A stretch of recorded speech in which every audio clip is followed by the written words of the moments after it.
আসসালামু আলাইকুম। আশা করি সবাই ভালো আছেন। আলহামদুলিল্লাহ আমিও ভালো আছি।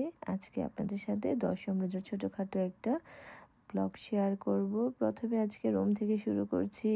আমি রুমটা আগে গুছিয়ে নিচ্ছি, তারপর চলে যাব কিচেনে।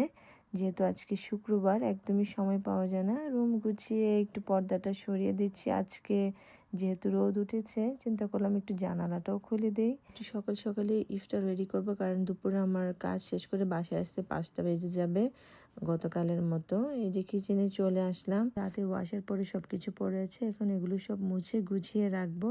আর এদিক দিয়ে আমি ইফতারও রেডি করে নিচ্ছি।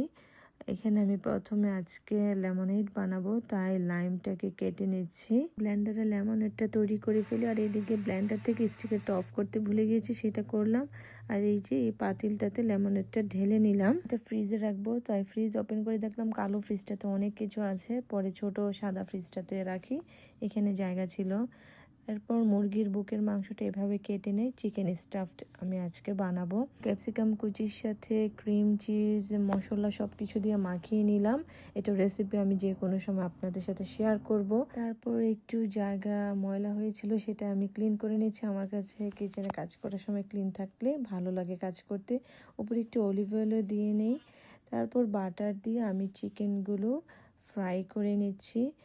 এই প্রথম 2 পিস আমি একটু হালকা ফ্রাই করে আমি ওভেনে দিয়ে দিই 20 মিনিটের জন্য 220 ডিগ্রিতে রেখে। আর এদিকে আরও 2 পিস বুকের মাংসে আমি স্টাফড দিয়ে ভেজে নিয়ে এটার সাথে আমি টমেটো পিউরি অ্যাড করি একটা টিনের অর্ধেকটা। তারপর 15-20 মিনিট পরে আমি এখানে ডাবল ক্রিম দিয়ে দিই। তারপর সবশেষে আমি এটার সাথে চিজ অ্যাড করি এবং চুলার আঁচটা কিন্তু আমি মিডিয়ামে রেখে, লো টু মিডিয়ামে রেখে কুকটা করি।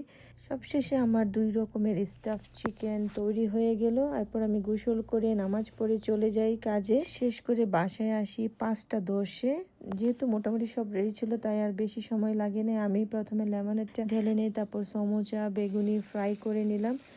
সবকিছু নিয়ে সব সময়ের মতো ইফতার করতে বসে গেলাম। আজকে 10ম রোজার ইফতার। দিনের মতো সবকিছু কভার করে রেখে দিলাম। তারপর ওভেনে চাটা বানিয়ে নিই। আর ইফতার শেষে ওয়াশের পর সবকিছু দেখেন এভাবে পড়েছে, পরে এগুলো গুছিয়ে নিব। তো এখানেই শেষ করছি।